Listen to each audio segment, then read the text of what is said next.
तो इससे पिछली वीडियो में ही हम पढ़ चुके हैं फिजिकल एंड केमिकल चेंजेस के बारे में। अगर आपने वो वीडियो नहीं देखी है तो ऊपर आई बटन और नीचे डिस्क्रिप्शन बॉक्स में आपको उसका लिंक मिल जाएगा। आप चाहे तो वहां पर क्लिक करके उस वीडियो को भी देख सकते हैं। तो यहाँ पर हमारे पास में सिर्फ दो ही टॉपिक्स बचे थे इसके अंदर। एक हमारा था रस्टिंग ऑफ आयरन और सेकेंड था हमारा क्रिस्टलाइजेशन। ठीक है, तो हम इन दोनों टॉपिक्स को भी आज इसी वीडियो के अंदर कवर कर लेते हैं, तो हमारा पूरा चैप्टर खत्म हो जाएगा। तो सबसे पहले हम बात कर लेते हैं यहाँ पर रस्टिंग ऑफ आयरन की। पिछली वीडियो में मैंने थोड़ा इसके बारे में बता दिया था पहले से। ठीक है, तो सबसे पहले बात आती है रस्टिंग ऑफ आयरन की। तो यहाँ पर बात हो रही है एक आयरन की और एक रस्टिंग की। ठीक है, तो इसका मतलब है कि आयरन के ऊपर हमारी रस्टिंग हो रही है। तो बेसिकली जो भी हमारे आयरन के आर्टिकल्स होते हैं, जो भी हमारे लोहे से बनी हुई चीजें होती हैं भाई, उनके ऊपर संभावना होती है, उनके ऊपर पॉसिबिलिटी है कि उनके ऊपर क्या लग सकता है, जंग लग सकता है, जो कि लगता भी है। ठीक है, तो जो भी आप अगर आयरन के आर्टिकल्स देखते होगे तो उसके ऊपर अगर आप देखोगे ये आयरन का बना हुआ है। ठीक है, मान लो ये आयरन का बना हुआ है। अब इसके ऊपर आप देखोगे कुछ समय बाद इसके ऊपर एक ब्राउन कलर की लेयर बन चुकी होगी। ब्राउन कलर की सी एक लेयर जम चुकी होगी इसके ऊपर, उसी को हम बोल देते हैं कि इसके ऊपर जंग लग गया है। ठीक है भाई, तो इसी जंग को हम क्या बोलते हैं इंग्लिश में, रस्ट। ठीक है, और ये जो प्रोसेस होती है जंग लगने की, रस्ट होने की जो प्रोसेस है, उसी को हम क्या बोल देते हैं, रस्टिंग। ठीक है, so this is the rusting of iron. तो आयरन के जो भी आर्टिकल्स होते हैं, पार्क के अंदर कोई बेंच पड़ा हुआ है या फिर पार्क के कोई गेट्स हैं, उनके ऊपर आप देख सकते हो कि रस्टिंग हुई हुई रहती है। इसके अलावा भी किसी की छत के ऊपर कोई पुराना सामान पड़ा हुआ रहता है जो लोहे से बना हुआ होता है, उसके ऊपर भी रस्टिंग हुई रहती है। ठीक है, ये चीज आप नॉर्मली अपनी डेली लाइफ में कहीं भी देख सकते हो। लोहे के जो भी आर्टिकल्स होते हैं वो हवा के कांटेक्ट में तो हर वक्त रहते हैं, तो उनके ऊपर रस्टिंग हो जाती है। ठीक है, क्योंकि हवा के अंदर ऑक्सीजन प्रेजेंट है। ठीक है, और नमी भी उन्हें कहीं ना कहीं से मिलती ही रहती है, या तो बारिश हो सकती है या फिर हवा के अंदर जो नमी है, जो ह्यूमिडिटी है वो बहुत ज्यादा होगी, तब भी रस्टिंग हो जाती है। सो बेसिकली रस्टिंग के अंदर हमारी एक रिएक्शन होती है, किस किस के बीच में। एक तो मेरा लोहा चाहिए, लोहे के ऊपर ही तो रस्टिंग होगी, तो एक मेरा चाहिए भाई लोहा। लोहे को हम लिखते हैं आयरन को Fe से।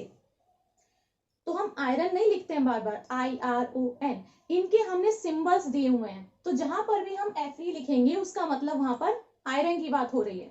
सो यहाँ पर Fe इज आयरन प्लस, अब देखो जो मेरा आयरन का आर्टिकल है वो कहाँ प्रेजेंट है, हवा के अंदर ही तो है। सो वो हवा के कांटेक्ट में हर वक्त है, और हवा के अंदर ऑक्सीजन प्रेजेंट है, जैसे हम सांस ले रहे हैं, सो ऑक्सीजन इज प्रेजेंट। सो इसका मतलब हम कह सकते हैं कि जो मेरा लोहा है वो ऑक्सीजन के साथ में रिएक्ट कर रहा है। ठीक, अब जो ऑक्सीजन है उसको हम कैसे लिखते हैं, O2। ये इसका सिंबल है, ये इसका सिंबल है। ठीक है, अब तीसरी चीज भी इसके अंदर आती है जो कि हमारा है पानी, यानी कि वाटर, H2O। तो वाटर का जो सिंबल है वो होता है H2O। ठीक है, ये आप अपनी बुक खोल के देख सकते हो, आपको और अच्छे से समझ में आएगा। ये सभी चीजें वहां पर भी लिखी हुई हैं। देखो, अब इन तीन चीजों के मिलने से क्या रिएक्शन होती है, रस्टिंग की प्रोसेस शुरू हो जाती है। तो रस्टिंग के अंदर हमारा क्या बनता है, Fe2O3 which is the oxide of iron. Iron का ऑक्साइड होता है ये। ठीक है, Fe2O3, so this is rust. तो यहाँ पर जैसे ही हमारी ये तीनों चीजें मिलनी शुरू हो जाती है, रस्टिंग की प्रोसेस शुरू, उसके बाद में आपका जंग लगना शुरू हो जाएगा। ठीक है, तो आपका ये क्या बन जाता है, रस्ट, और इसी प्रोसेस को हम बोलते हैं रस्टिंग, RUSTING। ठीक है, बुक के अंदर देख लेना, सेम स्पेलिंग यही होगी। रस्टिंग होती है, रस्ट जमना शुरू हो जाता है। तो ये हमारी रस्टिंग की प्रोसेस होती है आयरन के ऊपर। अगर आयरन के ऊपर हमारी ऐसे ही जंग लगने शुरू हो जाएंगे, हमारी सारी चीजें खराब होने लग जाएंगी, वो चीजें यूज की नहीं रहेंगी, तो हमारे लिए वो यूजफुल नहीं रहेंगी। अब आयरन से तो बहुत सारी चीजें बनी हुई रहती हैं भाई, कार है, ट्रक है, और इसके अलावा हमारे जो ब्रिजेस हैं वो भी हैं। ठीक है, तो ये सारी चीजें लोहे से बनी हुई रहती हैं। तो अगर इनमें ऐसे ही जंग लगता रहेगा तो फिर कैसे चलेगा। तो आप देख सकते हो कि देश में कितना ज्यादा इकोनॉमिक लॉस होगा। ठीक है, अगर इन चीजों को हम ऐसे बदलते ही रहेंगे कि भाई जंग लग गया फिर हटाओ, जंग लग गया फिर हटाओ उसे, तो इस चीज के लिए आप देख सकते हो कितना ज्यादा इकोनॉमिक लॉस होगा। इकोनॉमिक लॉस मतलब आर्थिक नुकसान कितना होगा, आर्थिक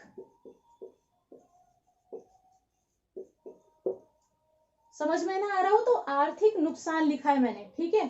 तो आप देख सकते हो देश में कितना ज्यादा आर्थिक नुकसान होगा इसकी वजह से। तो इस चीज से लिए हमें क्या करना पड़ेगा, इससे निपटना पड़ेगा भाई। ऐसे तो नहीं चलेगा कि रस्टिंग हो जा रही है और हम उनको बदले जा रहे हैं या हम उसका कोई उपाय ना निकालें। तो ऐसे में हम क्या करेंगे, हम इसका कुछ उपाय ढूंढेंगे। तो अगर हम देखें तो हमारी रस्टिंग हो क्यों रही है, रस्टिंग हो रही है जब मेरा आयरन, ये जो मेरा आयरन का आर्टिकल है ये हवा के कांटेक्ट में आया, ठीक, और ये वाटर से रिएक्ट कर गया।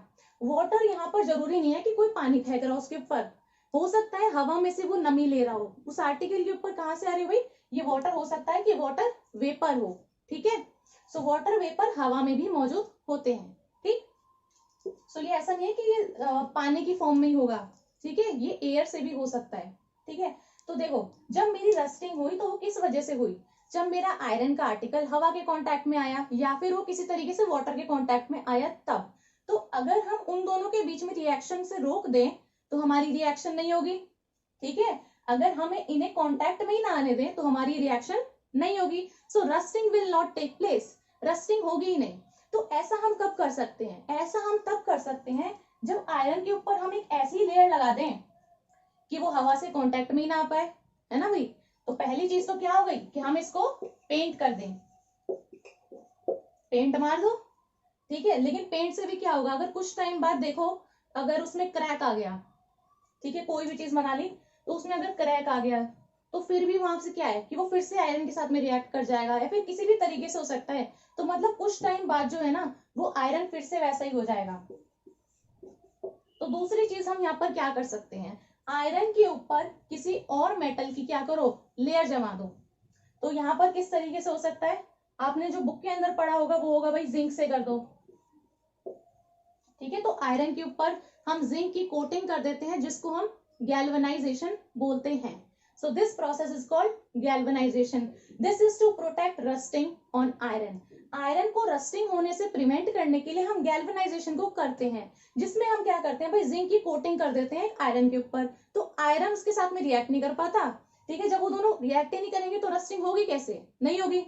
तो इसलिए हम जिंक को रख देते हैं उसके ऊपर, ठीक है। तो जिंक की हो सकती है या फिर इसके अलावा ना क्रोमियम भी हो सकता है, क्रोमियम भी हो सकता है। क्रोमियम को मैं यहाँ पर लिख रही हूँ CR से, C कैपिटल स्मॉल r, तो ये सिंबल होता है क्रोमियम का। तो इस तरीके से जिस प्रोसेस के अंदर हम आयरन के आर्टिकल्स के ऊपर जिंक की कोटिंग कर देते हैं, जिसकी हम लेयर डिपॉजिट कर देते हैं, इसी प्रोसेस को हम गैल्वेनाइजेशन बोलते हैं। सो इसी की जो आपकी डेफिनेशन है ना ये सारी बुक के अंदर लिखी हुई है, यहाँ पर सिर्फ एक्सप्लेनेशन सुनो, ठीक। तो आयरन के आर्टिकल के ऊपर जिंक की हम एक लेयर को डिपॉजिट कर देते हैं, उसी को हम गैल्वेनाइजेशन बोलते हैं। तो अगर मान लो ये मेरा आयरन का आर्टिकल है, ठीक है, मैंने इसके ऊपर एक ऐसी लेयर पूरी लगा दी है, किसकी, जिंक की लेयर लगा दी है, इसी प्रोसेस को गैल्वेनाइजेशन बोलते हैं, ठीक है। ये हमारी हो गई गैल्वेनाइजेशन। तो ये जो रस्टिंग की जो हमारी प्रोसेस है इसके अंदर हमारा जो आयरन है, ऑक्सीजन है और एक वाटर है, H2O है, ठीक है ना, ये तीन चीजें है ना। सो जब हमारी ये दोनों चीजें होंगी यानी कि ऑक्सीजन भी होगा और वाटर भी होगा, ये दोनों चीजें हमारी होनी जरूरी हैं ताकि हमारी रस्टिंग प्रोसेस हो सके, ठीक है। तो अगर मैं कहूँ जैसे आज सुबह से बारिश हो जा रही है यहाँ पे, ठीक है, तो पूरे दिन बारिश हो रही है, तो इसका मतलब हवा में आज नमी बहुत ज्यादा है, तो उसको हम बोल देते हैं आज ह्यूमिडिटी बहुत ज्यादा है। तो एक वर्ड आता है आपकी बुक के अंदर ह्यूमिडिटी, तो इसका मतलब हम बोलते हैं कि नमी बहुत ज्यादा है, ठीक है। तो अगर मैं बोल दूं कि आज ह्यूमिडिटी बहुत ज्यादा है, इसका मतलब हवा में आज नमी बहुत ज्यादा है। सो ह्यूमिडिटी बेसिकली होता क्या है, अमाउंट ऑफ वाटर वेपर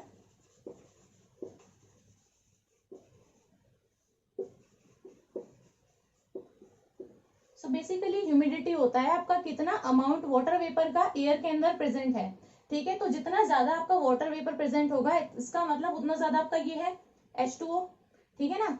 तो उतना ज्यादा ये होगा तो उसका मतलब रिएक्शन उतनी फास्ट हो जाएगी, क्योंकि उतनी जल्दी जल्दी इसके साथ में रिएक्ट करेगा, इसके साथ में रिएक्ट करके ये वही आपकी रस्टिंग की प्रोसेस को शुरू कर देगा, ठीक है। तो जितनी ज्यादा आपकी ह्यूमिडिटी होगी उतना ज्यादा आपका रिएक्शन फास्टर होगा, उतनी ज्यादा आपकी रस्टिंग होगी। जितनी कम ह्यूमिडिटी होगी यानी हवा में नमी उतनी कम है, तो इसका मतलब रिएक्शन उतनी धीरे धीरे होगी, ठीक है। तो ह्यूमिडिटी से ये आपकी रिएक्शन फास्ट होगी, ये आपको ध्यान रखना है, ठीक है। अब दूसरी चीज हम देख लेते हैं। अब देखोगे तो यहाँ पर हम पानी की बात कर रहे हैं, पानी से हमारी जो है रस्टिंग होती है, ठीक है। तो जो हमारी शिप्स होती हैं,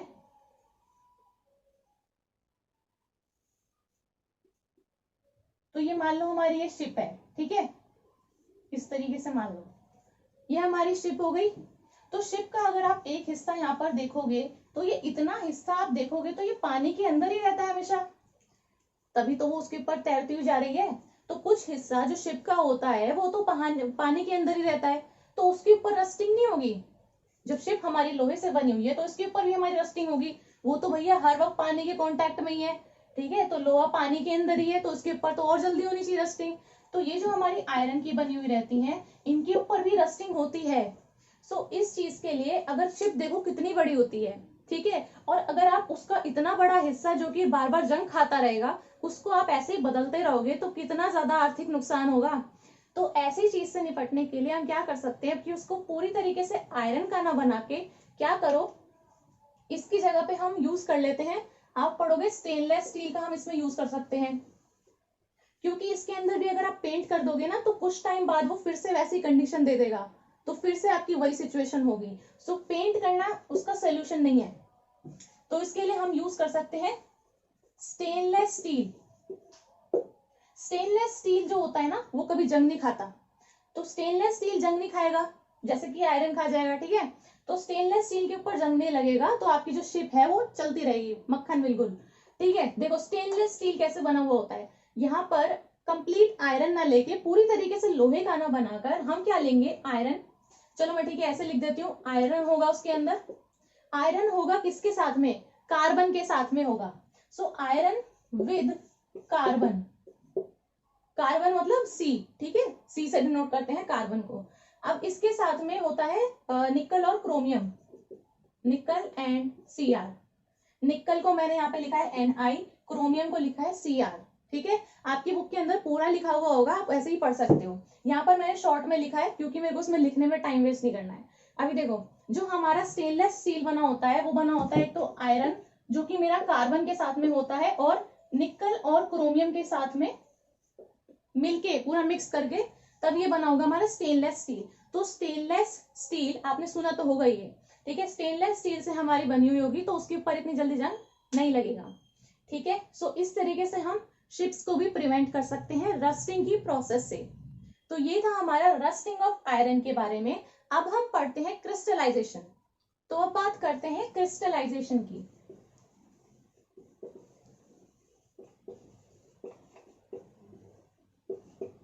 तो क्लास 6 के अंदर आपने ये पढ़ ही लिया होगा कि जो हमारा सी वाटर होता है, जो हमारा समुद्री पानी होता है, अगर हम उसका इवेपोरेशन कर देते हैं तो हमारे पास में नमक आ जाता है जो कि हमारा सॉल्ट है, ठीक है। सो सी वाटर जो है हमारे पास में, इसको आप कर दो इवेपोरेट, उसका पानी उड़ जाएगा तो क्या बचेगा, वही सॉल्ट बचेगा उसका बस, ठीक है। तो हमारे पास में इस तरीके से सॉल्ट आ जाते हैं।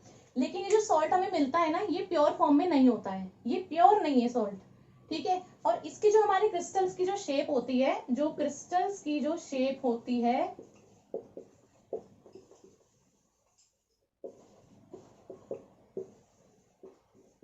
वो आप आसानी से देखकर नहीं बता सकते हो, इसकी क्रिस्टल्स की जो शेप होगी उसे आप आसानी से देखकर नहीं बता सकते हो। तो अगर आप किसी भी प्योर सब्सटेंस के क्रिस्टल्स को आप इस तरीके से ऑब्टेन कर पा रहे हो उसके सोल्यूशन में से, तो उसी प्रोसेस को हम ना क्रिस्टलाइजेशन बोल देते हैं, यही वाली टर्म क्रिस्टलाइजेशन, ठीक है। तो अगर आपके पास में कोई ऐसा सोल्यूशन है, जैसे ये भी तो मेरे पास में सोल्यूशन था, वो उसमें घुले हुए थे बस, ठीक है। तो इसके सोल्यूशन में से अगर आप प्योर फॉर्म में उसको निकाल सकते हो इसके क्रिस्टल्स को, तो आप उस बोल देते हो क्रिस्टलाइजेशन, ठीक है, कि हमारी क्रिस्टलाइजेशन की प्रोसेस हो जाती है। और ये जो हमारी प्रोसेस है ये हमारी एक फिजिकल चेंज है। कैसा चेंज है, ये एक फिजिकल चेंज है, क्योंकि यहाँ पर जो हमारे क्रिस्टल्स की जो शेप है ना वो चेंज हुई है। पहले तो देखो वो डिसॉल्व हो रखे थे पानी के अंदर, वो दिख थोड़ा ना रहे थे, हमें नहीं दिख रहे थे। लेकिन अब जब हम उसका क्रिस्टलाइजेशन कर देंगे, जो कि हमारी प्रोसेस हम पढ़ रहे हैं, तो उसके बाद में वो क्रिस्टल्स मेरे पास में बन के आ जाएंगे। तो क्रिस्टल्स की shape change, so this is a physical change, और कोई नया सब्सटेंस तो फॉर्म हुआ नहीं है, so this is not a chemical change. So chemical change नहीं है, फिजिकल चेंज है, ठीक है। So crystallization is a physical change. So अगर किसी के भी सोल्यूशन में से आप जो है प्योर सब्सटेंस को ऑब्टेन कर पा रहे हो, प्योर सब्सटेंस के क्रिस्टल्स को ऑब्टेन कर पा रहे हो, so that process is called crystallization. ठीक है, तो इसके अंदर ही हम एक एक्टिविटी कर लेते हैं। तो जो एक्टिविटी आपके बुक के अंदर दी हुई है उसके अंदर इस तरीके का आपको एक बीकर लेना है। बीकर के अंदर हमने क्या भरा, पानी, ठीक है, H2O विच इज वाटर। इसके बाद में हमने यहाँ से डाल दिया इसके अंदर कुछ drops of dilute sulphuric acid. ध्यान देना, डाइल्यूट सल्फ्यूरिक एसिड डाला है। ठीक है, अब देखो इसको हमने क्या कर दिया, इसको हमने लगा दिया हीटिंग पे। हीट किया, पानी उबलेगा हीट करने पे। तो जब मेरा पानी उबल रहा है, पानी इस तरीके से मेरा उबलना शुरू हो गया। ठीक है, जैसे ही मेरा पानी उबलना शुरू हो जाएगा तो इसके अंदर हम स्पैचुला से क्या डाल देंगे, copper sulphate powder. Copper sulphate होता है CuSO4। ठीक है, इस तरीके से आपकी बुक के अंदर भी लिखा हुआ होगा, वहां पर आप देख सकते हो। कॉपर सल्फेट का हम इसमें पाउडर डाल देंगे। पाउडर डालने के बाद यहाँ पर आपको पाउडर कब तक डालते रहना है इसके अंदर, जब तक कि आपका और ज्यादा कॉपर पाउडर इसके अंदर, कॉपर सल्फेट का पाउडर डिजोल्व होना बंद ना हो जाए।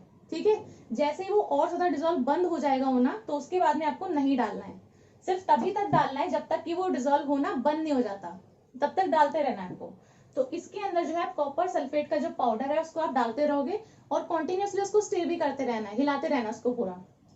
ठीक है, जैसे ही आपका पूरा ये डिजोल्व हो जाएगा फिर आप जो है डालोगे, तो आप देखोगे अभी डिजोल्व नहीं हो रहा, तो फिर उसको बंद कर देना डालना, फिर नहीं डालना और ज्यादा।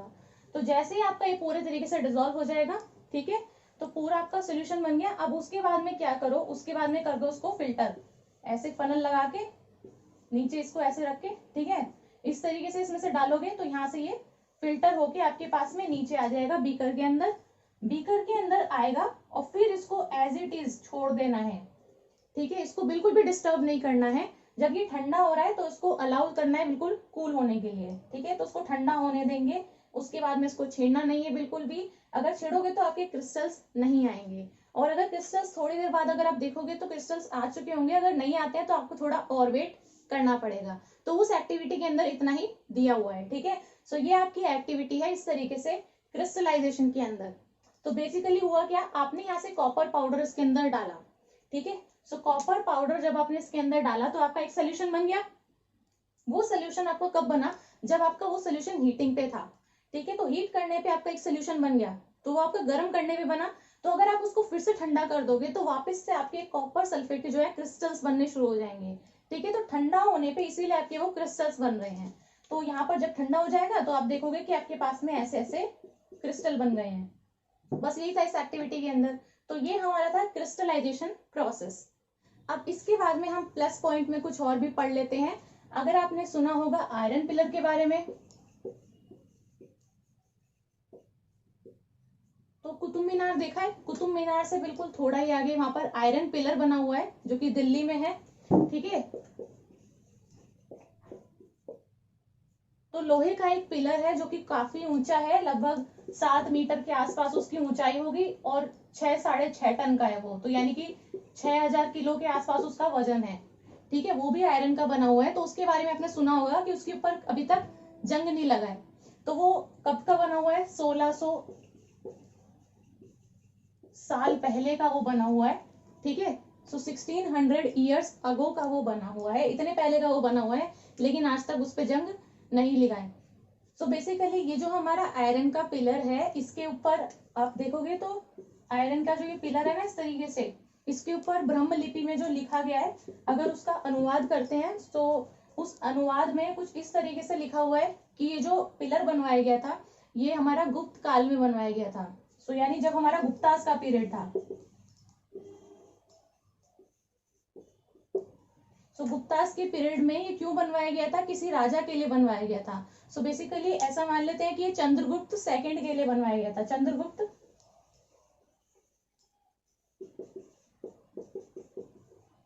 जो उस वक्त राजा होगा। ठीक है, तो चंद्रगुप्त सेकंड जो कि गुप्तास पीरियड, गुप्तास के काल का लिए उसमें से लिखा गया है। तो उसका जब अनुवाद करा है तो उससे हमें इतना ही पता चलता है। सो ऐसा मान लेते हैं, या फिर हम इस तरीके से भी कहते हैं कि यहाँ पर जो हमारे हिंदू देवताओं में से जो सबसे हमारा महत्वपूर्ण देवता है, जो कि हमारे कौन है, विष्णु भगवान है। ठीक है। तो विष्णु भगवान के हम सम्मान के लिए भी इसको बनवाया गया था। तो बेसिकली ये जो हमारा आयरन का जो पिलर है ये हिंदू और जैन मंदिर का एक हिस्सा था। सो हमारा एक हिंदू मंदिर और एक जैन मंदिर, ये इनका हिस्सा था पहले आयरन पिलर। लेकिन हमें पता है कि भाई कुतुब मीनार जो है वो कुतुबुद्दीन ऐबक ने बनवाया था।